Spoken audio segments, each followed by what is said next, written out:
이 어려운 팬데믹의 시대를 주님의 은혜로 건강하게 모두 잘 통과하시고 승리하시기를 또 축복합니다.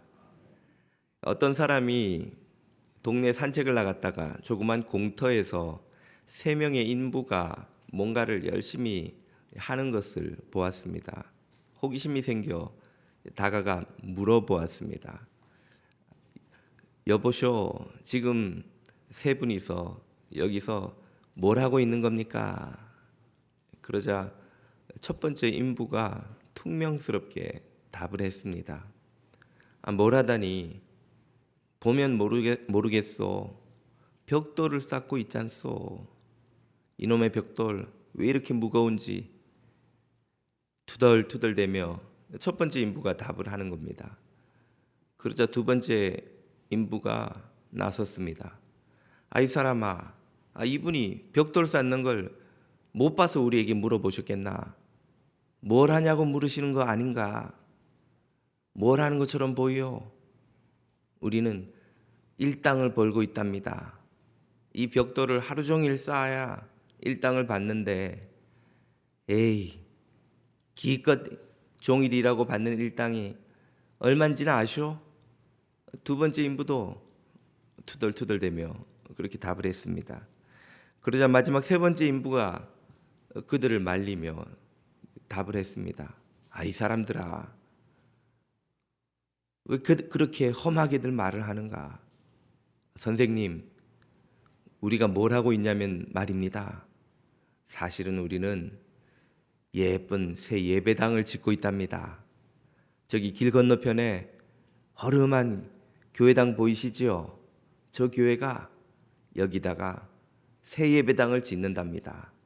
사실 나도 저 교회 교인이에요. 우리가 이 예배당을 위해 얼마나 기도하고 헌금을 하고 기다려왔는지 모릅니다. 이 예쁜 새 예배당이 생기면 우리 가족이 다 여기서 예배할 생각을 하니 얼마나 기대가 되고 마음이 행복한지 몰라요. 하나님이 우리의 예배를 기쁘게 받으시게 될 겁니다. 이 예배당은 아주 예쁘게 우리가 지을 거예요.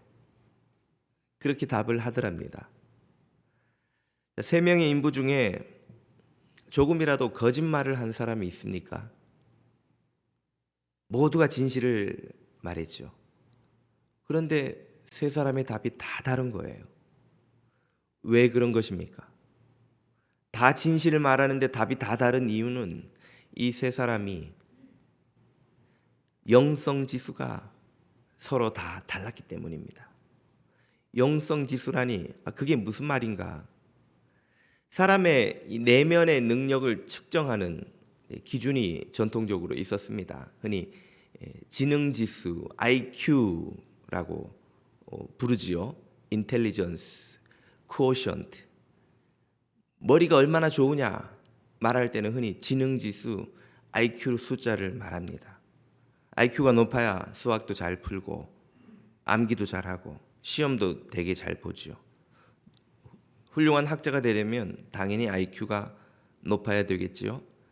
최근에는 이 IQ만으로 사람의 이 능력을 측정할 수 없다는 이 자각이 생겼습니다. 그래서 감성지수 EQ라는 개념이 발달했습니다. Emotional quotient. 감성에도 능력이 있다는 거예요.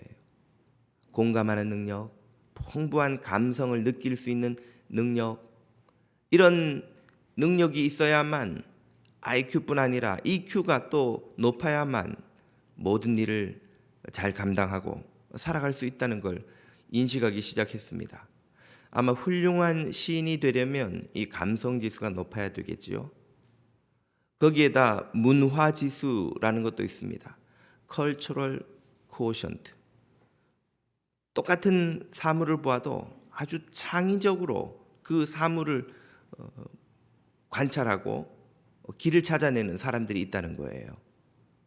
그런 CQ가 높은 사람들은 남들이 생각해내지 못하는 걸 생각해내고 만들어내고 하는 뛰어난 발명가들 혹은 예술가들이 거기에 속한다 하겠습니다.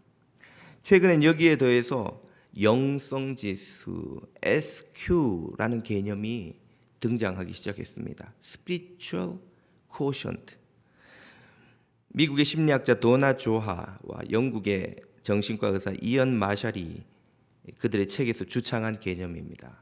이 영성지수란 눈에 보이는 현상과 사물, 행위 뒤에 그 너머에 있는 보이지 않는 의미, 가치 혹은 목적을 찾아내는 능력을 말합니다. 눈에 보이는 것 뒤에 보이지 않는 그것의 의미가 무엇인지를 찾아낼 수 있느냐 없느냐, 얼마나 깊이 있게 찾아내느냐가 이 SQ, 영성 지수를 결정하는 것이죠. 앞서 세 사람의 인부가 다 다른 답을 했던 이유는 바로 이 영성 지수에서 차이가 있었기 때문입니다. 첫 번째 인부는 영성 지수가 아주 낮은 사람이라 하겠습니다. 벽돌을 쌓는 일에 아무런 의미를 발견하지 못하는 거예요. 그냥 눈에 보이는 그 행위, 벽돌을 쌓는 것은 그것일 뿐이지 그 이상의 의미가 거기엔 없는 겁니다. 두 번째 인부는 이 영성 지수가 그저 보통인 사람이라고 부르겠습니다. 그는 노동이 생계수단이라는, 돈을 벌어 가족을 부양하는 생계수단이라는 의미는 발견했습니다. 많은 사람들이 그렇게 생각하죠. 그러나 그 이상의 의미는 찾지 못하는 사람입니다. 마지막 세 번째 인부는 이 영성지수가 아주 높은 사람이라고 하겠습니다. 그는 노동 너머에 있는 그 노동의 의미와 가치를 발견해낸 거예요. 그 노동은 그저 벽돌 쌓는 일이 아니라 새 예배당을 짓는 행위였죠. 그리고 그 예배당 안에서 사람들이 모여 가족들이 기뻐하며 예배드리는 모습을 상상해내는 그 능력이 그에게는 있었습니다. 그리고 그 예배를 받으시는 하나님의 임재를 또 바라볼 수 있는 비전, 뷰가 그에게는 있었던 것이죠. 다른 사람이 보지 못하는 것을 그는 보고 또 상상하고 또 믿고 또 경험할 수 있었던 것이죠. 이것은 그가 높은 영성지수를 가졌다는 사실을 보여줍니다. 지능지수와 감성지수가 높으면 당연히 다른 이들보다 더 풍성한 삶, 더 풍요로운 삶을 살 수 있듯이 이 영성지수가 높으면 다른 이들보다 더 의미 있고 가치 있는 삶, 풍요로운 영적 삶을 살 수가 있습니다. 어떻게 하면 우리는 이 영성지수를 높일 수 있을까요? 이 영성지수를 높여서 풍요롭고 영적인 삶을 살아갈 수 있을까요? 그 길을 우리에게 보여주시는 분이 바로 우리 주 예수 그리스도이십니다. 우리는 다시 요한복음 6장으로 돌아왔습니다. 몇 주 중간에 다른 설교를 해서 시간이 좀 지났습니다만은 6장 초반에서 우리는 예수님이 오병이어의 기적을 통해 5천 명을 먹이는 놀라운 사건을 읽었었죠. 그 사건이 있은 날 저녁에 제자들이 배를 타고 가버나움으로 건너가는데 홀로 산으로 가셨던 예수님께서 무리를 걸어서 풍랑에 고생하는 이 제자들에게 오시고 함께 가버나움으로 가는 장면까지 함께 읽었었습니다. 예수님과 제자들이 가버나움에 도착한 다음 날 아침부터 오늘 본문은 시작합니다. 처음 오병이어가 일어났던 그 벳세다 평원, 여러분 보시는 지도에는 그 북쪽 끝에 파란색 화살표가 끝나는 지점, 저쪽이죠. 벳세다 평원에 어제 오병이어의 기적을 경험했던 사람들이 다시 몰려 나왔습니다. 그들은 예수님이 거기 여전히 계시는 줄 알았던 거예요. 왜? 그 전날 벳세다 평원 앞에 있던 부두에 배가 한 척밖에 없었고 제자들이 그 배를 타고 떠나는 것을 봤는데 예수님이 타지 않으셨거든요. 그럼 예수님은 여기 이 동네 어딘가에 남아서 주무셨나 보다. 그러면 아침에 예수님이 거기 계셔야 되는 거 아니에요. 그럴 줄 알고 아침에 예수님을 만나러 이 사람들이 몰려 나온 겁니다. 그런데 예수님이 계시지 않으니 도대체 어디 가신 걸까 고민하던 차에 이 디베랴에서, 지금 남서쪽에 있는 디베랴, 오늘날엔 오늘날에도 디베랴라고 부르죠. 디베랴에서 배가 여러 척이 저 건너편으로 왔습니다. 그래서 그 배를 타고 이제 가버나움으로 예수님을 찾아 나선 것이죠. 과연 가버나움에 도착했더니 예수님이 거기 제자들과 함께 계신 거예요. 아니, 어제 분명히 예수님은 여기 같은 배로 오지 않으셨는데 예수님이 밤에 무리를 걸어 제자들에게 왔다는 것을 알 길이 없는 이 무리들이 예수님에게 의아해서 물어본 거죠. 예수님, 도대체 언제 여기 오셨습니까? 어떻게 오신 겁니까? 이 사람들은 지금 예수님을 오늘도 찾아 나왔으니 얼마나 참 부지런한 열정적인 사람입니까? 부지런히 주님을 만나고자 애쓰는 참 기특한 사람 아니겠습니까? 열심히 예배드리고 봉사하고 남들보다 더 충성되게 교회를 섬기는 이들은 누가 봐도 대견하고 좀 훌륭한 신앙인이라고 할 만하겠지요. 예수님이 그들을 환영해 주시고 칭찬해 주셔야 마땅할 터인데 오늘 본문을 보면 예수님은 그들이 달갑지 않다는 투로 아주 퉁명스럽게 이렇게 답을 하십니다. 26절이지요. 예수께서 대답하여 이르시되 내가 진실로 진실로 너희에게 이르노니. 이 말은 지금 내가 하려는 말을 귀담아 들어라 이 말이에요. 진실로 진실로. 뭐라고 말씀하십니까? 너희가 나를 찾는 것은 기특하나 좋은 것처럼 보이나 사실은 너희는 표적을 본 까닭이 아니요. 표적을 마땅히 봤어야 했는데 그 표적 때문에 나를 찾아왔어야 했는데 그 표적 때문에 나를 찾아온 것이 아니요. 어제 오병이어의 기적으로 떡을 먹고 배부른 까닭이다. 그래서 오늘도 배부르려고 나를 찾아온 것이다. 표적을 봐야 하는데 표적은 안 보고 그저 오늘도 배부르기 위해서 나를 찾아왔으니 참 안타깝고 답답하다 하는 말씀입니다. 이게 도대체 무슨 뜻일까요? 표적이라는 단어부터 먼저 이해를 해야 합니다. 표적이라고 번역된 헬라어 세메이온의 원래 뜻은 표시, 예고, 징조, 영어로는 흔히 사인, 더 쉽게 말하면 간판, 표지판 이런 뜻이 있습니다.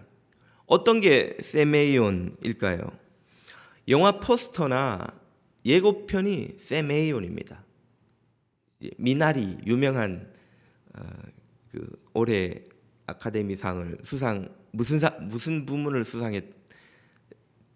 갑자기 기억이 안 나네요. 아무튼 유명해진 영화죠. 보셨습니까? 예, 저도 한번 봐야지 해놓고 아직 못 봤는데 아무튼 그 미나리의 포스터입니다. 이게 세메이온이에요. 헐리우드에 가면 그 거리에 들어가기 전에 입구 그 산에 커다란 이런 헐리우드 사인이 있습니다. 이 사인도 세메이온입니다. 올랜도의 디즈니 월드에 가면 그 입구에 그 도착하기 전에 저도 안 가봤습니다만 이 거리 입구에 이런 디즈니 월드라는 그 표지판 간판이 있습니다. 이걸 보고 또 한참 들어가면 그 뒤에 또 있어요. 예, 있나 봅니다. 아무튼 이 표지판, 이 간판도 세메이온이에요. 더 쉽게 세메이온을 경험할 수 있는 것은 여러분이 운전하다가 만나는 스탑 사인, 이 사인도 세메이온입니다. 지금 제가 보여드린 이 모든 세메이온들의 공통점은 뭘까요? 뭔가를 분명히 보여주고 있는데 그 보여주는 것의 실체가 아닙니다. 실체는 따로 있어요. 그 실체를 보여주는 혹은 의미하는 상징물이죠. 상징이죠. 아까 미나리의 표지판을 포스터를 여러분 다 보셨죠? 미나리 영화 보신 분 손 들어보세요. 한 전체 4분의 1 정도 대략. 나머지 4분의 3은 포스터를 보셨잖아요. 미나리를 보신 겁니까? 디즈니 월드 간판 앞에 가서 그 간판을 보고 야, 디즈니 월드를 내가 보고 왔다고 한다면 여러분이 뭐라고 하시겠어요? 아이, 큰 디즈니 월드를 본 게 아니지. 당신은 디즈니 월드의 간판을 보고 온 거야. 그건 실체가 아니죠. 그러나 디즈니 월드를 분명히 떠올리게 해주죠. 헐리우드 간판을 보고 온 사람은 그 간판을 보므로 헐리우드를 상상하게 해주지만 헐리우드 거리에 가본 사람은 아니죠. 지나서 그 간판을 지나서 한참 더 들어가야 헐리우드가 나옵니다. 스탑 사인을 본 사람은 차가 여기 서는 자리군, 그걸 알 수 있지만 설 수도 있고 안 설 수도 있어요. 안 서고 지나가는 차도 많죠. 티켓을 먹죠. 스탑 사인을 본 것과 스탑한 건 별개죠. 스탑 사인을 보면 차가 선다는 개념은 이해를 한 거예요. 그러나 서지는 않습니다.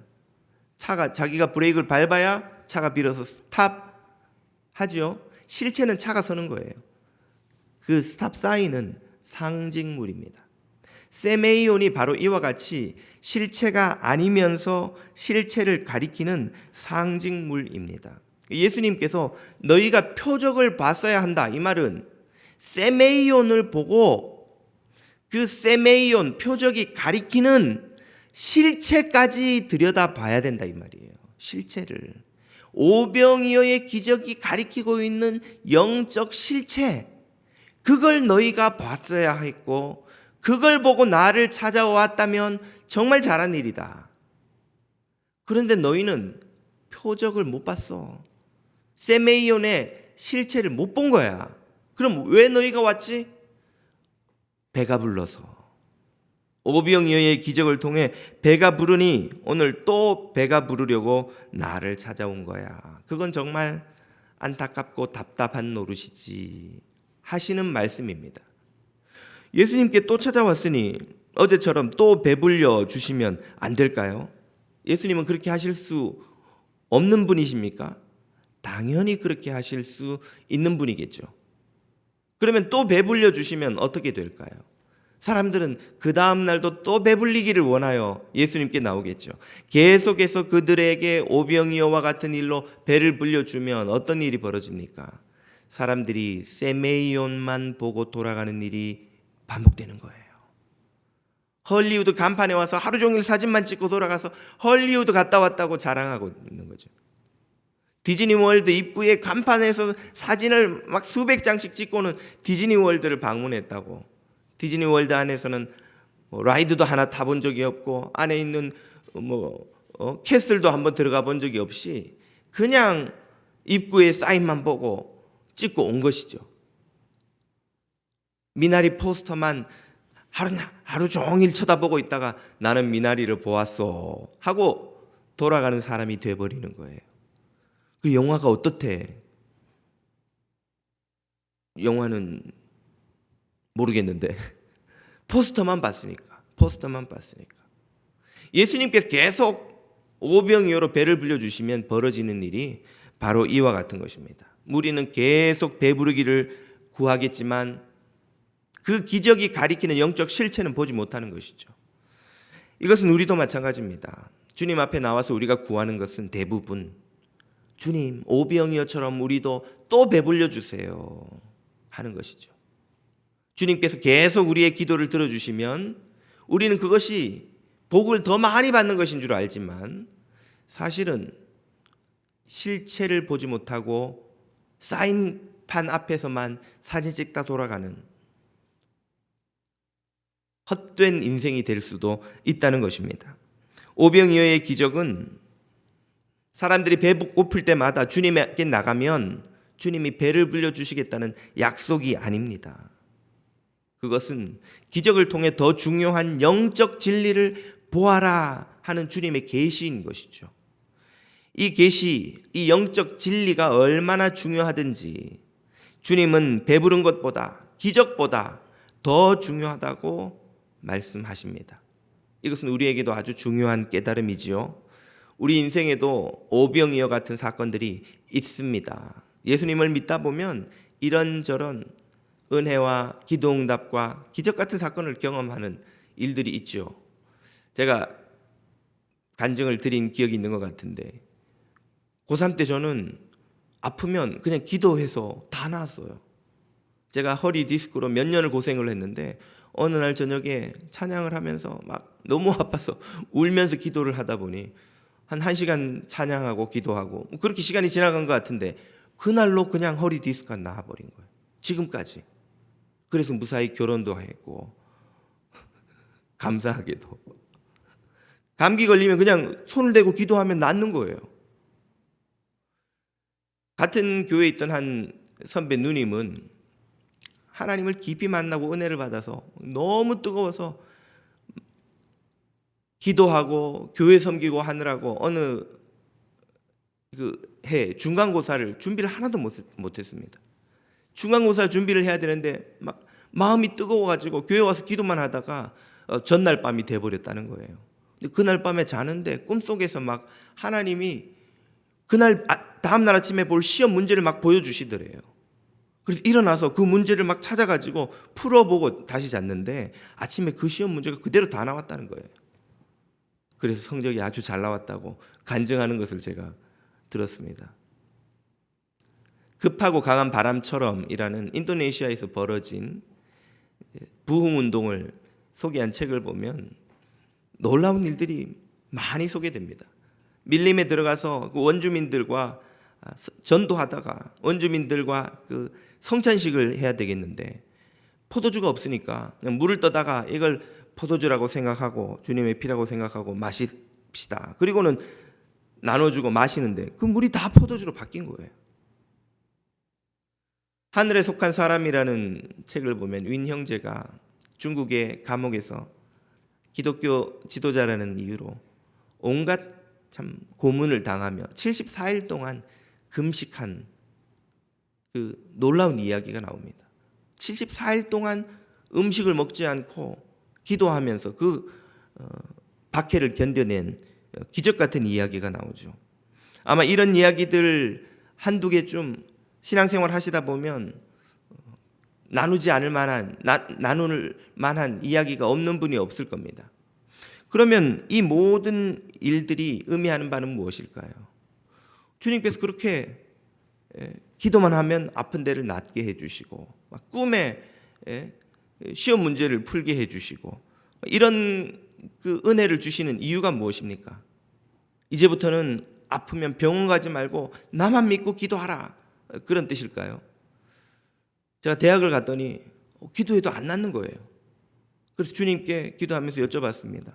주님 왜 이제는 안 낫습니까? 그랬더니만 주님이 마음에 그런 말씀을 들려주셔요. 약 먹어라. 병원도 먹고 살아야지. 약 먹어라. 그 누님도 그래서 제가 여쭤봤어요. 그럼 기말고사는 어떻게 됐어요? 기말고사는 안 보여주시던데. 그때 딱 한 번 보여주시고는 더 이상 시험 문제를 보여주시지 않더라는 거예요. 물로 포도주를 만든 기적을 경험한 분, 그 선교사는 그러면 그날 이후는 이제 성찬식 때마다 포도주를 준비할 필요 없이 물만 갖다가 부어서 나눠주면 되는 것일까요? 다시 그런 기적이 또 일어나지는 않았습니다. 74일 동안 금식에도 하나님이 살려주시니 나도 한번 74일 굶어볼까? 어떻게 될까요? 절반도 못하고 죽습니다. 하나님을 시험하면 안 돼요. 하나님께서 그런 특별한 경험을 반복해서 우리에게 원할 때마다 필요할 때마다 주시지 않습니다. 왜 그런 것입니까? 그 모든 사건들은 표적이기 때문에 그런 거예요. 표적의 목적은 무엇이라 말씀드렸습니까? 그 사건 너머에 있는 영적 실체를 바라보게 하는 상징물, 사인이라는 거예요. 표지판이요, 예고편이요, 포스터라는 말이죠. 이것이 오병이어의 의미이며 우리 삶의 의미이기도 합니다. 오병이어의 의미가 그러면 뭡니까? 예수님께서 무리들에게 표적을 보고 오병이어를 보고 무엇을 발견하라고 가르치신 것일까요? 그 의미가 27절 전반부에 이렇게 나옵니다. 썩는 양식을 위하여 일하지 말고 영생하도록 있는 양식을 위하여 하라. 주님께서 사람들을 배불리 먹이신 이유는 바로 이것이었습니다. 너희가 지금 배불러야 한다는 거예요. 뭘로? 썩는 양식이 아니라 영생하도록 있는 양식, 그 양식으로 배불러야 한다는 거예요. 무리들은 예수님을 왜 찾아왔다고요? 또 배부르려고 찾아왔습니다. 배부른 것이 왜 그렇게 중요합니까? 모르는 리가 없지만 바보같이 한번 설명을 해보자면, 배가 고프면 고통스럽잖아요. 배가 부르면 만족스럽습니다. 기분이 좋아요. 그 상태를 누리고 싶은 것이죠. 돈을 벌면 마음이 안심이 됩니다. 높은 지위에 올라가면 자기에 대한 열등감이 사라지고 자긍심이 생기죠. 하던 일에 성공하면 성취감이 생기고, 그것이 내게 여러 가지 편리함과 유익함과 또 힘도 가져다 줘요. 성공한 사람은 남들보다 더 많은 기회를 갖습니다. 이 모든 일이 우리를 아주 행복하게 만듭니다. 그런데 거기엔 무슨 문제가 있습니까? 부른 배는 금방 또 고파집니다. 먹은 음식이 뱃속에서 몇 시간이 지나지 않아 썩어 배설물이 되어요. 그래서 또 먹어야 됩니다. 물을 마시면 얼마 지나지 않아 또 마셔야 됩니다. 돈을 벌면 그것이 날아갈까 봐 걱정되고 또 벌어야 돼요. 조금만 더 벌면 더 이상 안 벌어도 되지요. 그럼 재벌들이 왜 수백억 수천억씩 쌓아놓고 여러분보다 더 열심히 일할까요? 성공한 사람은 그 성공만으로 행복감을 지속하지 못합니다. 얼마 지나지 않아 또 불안해지는 거예요. 계속해서 성공하지 않으면 사람들이 나를 인정하지 않을까, 존경하지 않을까, 받아주지 않을까, 높이지 않을까, 또다시 불안해서 새로운 성공을 또 해야 됩니다. 이 모든 것이 다 뭡니까? 썩는 양식이죠. 금방 배고파지고, 금방 목말라지고, 금방 공허해지고, 금방 또 불안해지고, 금방 또 걱정이 찾아오는 일들, 모두가 썩는 양식입니다. 사람들은 다 이것을 위해 살지만 이것들은 여름날의 꽃처럼 금방 그 만족감과 행복감이 사라져버리는 것들이죠. 예수님은 그보다 더 좋은 것, 그와 비교할 수 없이 좋은 것을 우리에게 주려 하십니다. 그것이 바로 영생하도록 있는 양식, 생명의 양식인 줄 믿습니다. 이 생명의 양식은 썩지 않는 것입니다. 배고프지 않고, 목마르지 않고, 공허하지 않고, 두렵지 않고, 외롭지 않고, 슬프지 않고, 절망스럽지 않고, 다시 불안해지지 않는 것입니다. 이것이 참 생명이요 참 행복이요, 이것을 구하는 성도가 되라고 주님이 말씀하시는 겁니다. 썩는 양식이 아니라 썩지 않는 양식, 영원히 너희를 배부르게 하고 만족해 하고 복되게 하는 그 양식을 내가 줄 것이다. 그것을 구하라 하는 말씀이죠. 우리 모든 뉴저지 장로교회 성도들은 썩는 양식이 아니라 썩지 않는 양식을 구하는 성도들 되시기를 축복합니다. 예수님이 하신 말씀의 두 번째 의미, 오병이어의 두 번째 의미는 이것입니다. 27절 후반부를 보십시오. 이 양식은 인자가 너희에게 주리니, 인자는 아버지 하나님의 인치신 자니라. 무슨 말입니까? 이 영생의 양식은 너희가 스스로 만들어 먹을 수 없다는 거예요. 주님께서만이 주실 수 있다는 뜻입니다. 5천 명이 모였을 때 그들은 아무 먹을 것이 손에 없었습니다. 배가 고프고 몸이 피곤했지만 먹을 것이 없어서 그저 들판에 모여 있을 뿐이었죠. 제자들이 나섰지만 그들도 아무리 계산해봐도 이들을 먹일 방법이 없었습니다. 그때 누가 그들을 먹입니까? 예수님이 오병이어를 들고 하늘을 우러러 축사 감사기도 하시고 나누어 주시니 그 5천 명이 배불리 먹기 시작했습니다. 누가 영생의 양식을 주십니까? 주님만이 주십니다. 우리의 자격이나 노력이나 선함이나 의로움이나 성실함으로 그 영생의 양식을 얻을 수 없다는 사실을 주님이 여기서 말씀하시는 것이죠. 오직 주님만이 우리를 영생으로 인도하실 수 있는 줄 믿으시기를 축복합니다. 그들이 배불리 먹고 몇 광주리가 남았나요? 12광주리가 더 남았다 했습니다. 왜 남은 광주리 수까지 요한복음은 기록하고 있는 걸까요? 그냥 배불리 먹었으면 그걸로 끝이지. 12이라는 수의 중요성 때문입니다. 12은 12지파를 상징하는 것으로 성경에서 7과 더불어 완전하다, 충만하다, 부족함이 없다는 의미를 갖고 있습니다. 하나님은 7일 동안 우주를 창조하셨죠. 하나님은 12지파를 택하여 당신의 백성으로 삼으셨습니다. 12광주리가 남았다는 것은 부족함 없이 충만히 남아있다 그 말이에요. 5천 명을 먹이고 조금 남았다 이 뜻이 아니고 5천 명을 먹였는데도 아직도 12광주리가 있다. 사실상 조금도 줄어든 게 없다 그 뜻이에요. 5천 명을 먹였으니까 조금밖에 안 남았지. 아니, 아직도 그대로 12광주리 충만한 수가 넘친다 그 뜻입니다. 이제 이걸 갖고 5만 명을 또 먹여도 될 만큼 충분히 남아있다, 부족함이 없이 남아있다 그 뜻이에요. 뭘 의미합니까? 주님이 주시는 생명의 양식은 떨어지는 법이 없는 넘치는 충만한 생명의 양식인 줄 믿으시기를 바랍니다. 부족함이 없다는 거예요. 다함이 없다는 거예요. 떨어지는 일이 없다는 거예요. 마르는 일이 없다는 거예요. 생명의 양식은 우리 안에 마르는 법이 없는 영원하고 참된 만족과 행복을 주시는 양식입니다. 그래서 예수님께서 사마리아 여인에게 주신 말씀을 들어보면 이렇지요. 내가 주는 물을 먹는 자는 영원히 목마르지 아니하리니 나의 주는 물은 그 속에서 영생하도록 솟아나는 샘물이 되리라. 아멘. 그 여인과 대화하실 때는 옆에 물이 있었어요. 지금 이 무리들과 대화할 때는 어제 먹은 떡이 그들 사이에 있었죠. 그래서 주님은 그때는 물을, 이번에는 떡빵을 예로 들어 설명을 하십니다.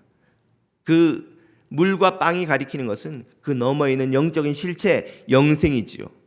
영생은 우리에게 마르는 법이 없는 복과 은혜와 생명을 넘치도록 주십니다. 그래서 어떤 죄인도 용서함받지 못함이 없는 구원의 풍성한 은혜를 어떤 시대, 어떤 민족, 어떤 이들에게도 부족함 없이 나누어 주시는 분, 그분이 바로 우리의 주님이십니다. 영생의 양식을 주님이 주신다는 말씀이죠. 영원히 우리에게 마르지 않고 샘솟는 샘물처럼 아무리 먹어도 12광주리가 넘게 충만히 남는 이 빵처럼 주님은 우리에게 영생의 선물을 넘치도록 부족함 없이 주십니다. 주님이 주시는 이 영생의 양식으로 날마다 배부르시고 마른 여러분의 목을 축이시기를 주님 이름으로 축복합니다. 불교 집안에서 자랐던 최원규 씨는 연세의료원에서 근무하다가 몽골의 국제협력단 소속으로 몇 년 의료봉사를 가게 되었습니다. 소아과 의사였던지라 도착하니까 좁은 한인사회에서 한국에서 소아과 의사가 왔다고 집집마다 초대해서 식사를 대접하는 거예요. 그러면서 오신 김에 우리 애들 좀 봐주세요. 현지의 의료 시스템이 워낙 열악한 때였으니까. 그래서 한 달을 넘어 이 집 저 집 다니면서 밥도 먹고 아이들도 보고 하다 보니까 대부분 그 당시만 해도 그 한인 사회의 대부분이 선교사들이더랍니다. 그 최원규 씨가 생각하기에 선교사들은 좀 정신이 이상한 사람처럼 보였대요. 아니 뭐가 아쉬워서 이 가난한 나라에 가족들까지 데리고 와서 이 고생을 하며 사는가. 보니까 집집마다 좀 다 궁색해 보이고 뭐 이렇게 넉넉해 보이는 사람이 없는 것이죠. 그런 생각을 갖고 선교사가 초대한다니까 또 어쩔 수 없어서 가서 밥을 먹으면서 이렇게 대화를 해보니까 한 달을 그렇게 여러 선교사 집을 다니면서 밥을 먹었는데 다 멀쩡한 사람인 거예요. 뭔가 광신자거나 정신이 온전치 않은 사람들이 아닌가 했는데 대화를 해보니까 멀쩡한 사람들이고 이 사람들은 도대체 왜 여기 와서 이러고 있는가 궁금해서 한 달쯤 지났을 때 조심스럽게 한 선교사에게 물어봤답니다. 선교사님, 선교사님은 뭐가 아쉬워서 여기 와서 이러고 계세요? 아이들도 고생하고 사모님도 고생하시고 누가 여기 안 가면 안 된다고 등 떠밀었어요? 그러니까 선교사님이 씩 웃으면서 우리가 여기 왜 왔는지 한번 공부해 보실래요? 그러더랍니다. 뭘 공부해요? 성경이라는 책이 있습니다. 불교 집안에서 오래 살아왔기 때문에 성경이라는 말은 들어왔지만 태어나서 처음으로 성경을 손에 들고 한번 펴봤답니다. 그래서 그 선교사님과 시간도 남고 하니까 성경 공부를 시작했습니다. 성경을 제일 먼저 공부하니까 하는 말이 하나님이 천지를 창조하셨다는 거예요. 에이, 말도 안 돼. 하나님이 어떻게 이 세상을 창조해? 세상은 저절로 오랜 시간 동안 이렇게 우연에 우연을 거쳐서 태어난 거지. 어떻게 천지를 하나님이 창조했어? 그래도 선교사가 그렇다는데 거기다 대고 아니라고 말을 못 하겠고, 그래서 성경은 계속 공부를 해 나갔다는 거예요. 하다 보니까 자기 생각이 바뀌더래요.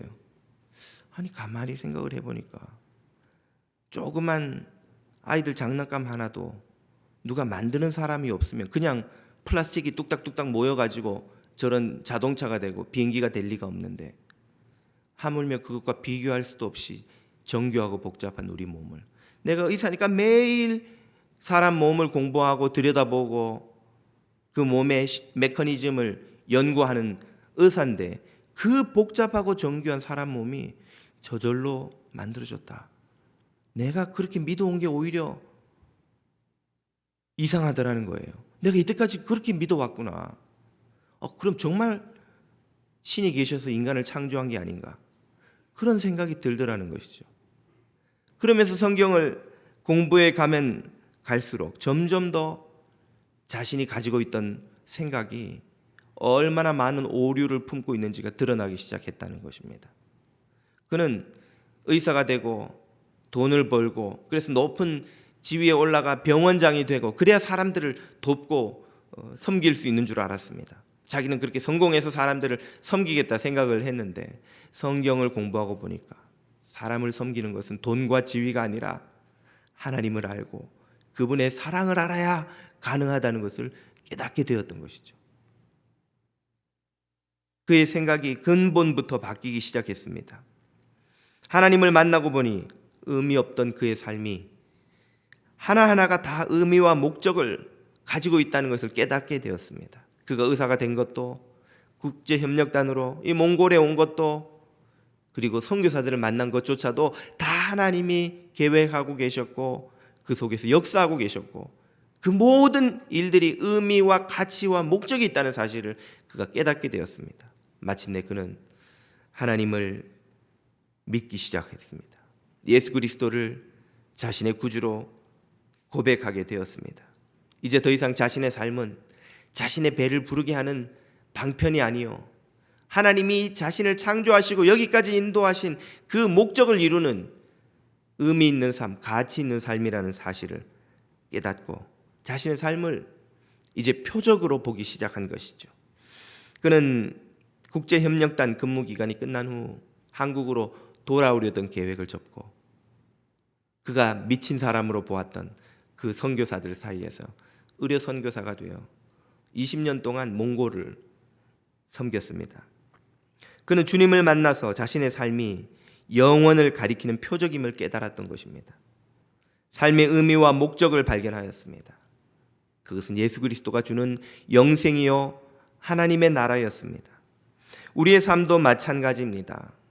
우리가 미국으로 건너온 것도, 여기서 이민자로 살아가는 것도, 우리가 건강하고 성공하고 은사를 받은 것도, 혹은 아프고 실패하고 고난을 겪은 것도 다 의미와 가치와 목적이 있는 것입니다. 하나님께서 그것을 표적으로 그 너머에 있는 영원한 하나님의 나라 영생을 바라보도록 우리에게 주시는 계시인 것이죠. 우리 주님을 찾되 썩은 양식으로 배부르려고 찾는 이들이 아니라 영생하도록 있는 양식을 주시는 그 주님을 찾아가는, 그래서 우리 삶의 목적과 의미를 발견하고 찾아가는 주님의 아들, 딸들이 다 되시기를 주님 이름으로 축복합니다. 기도드리겠습니다.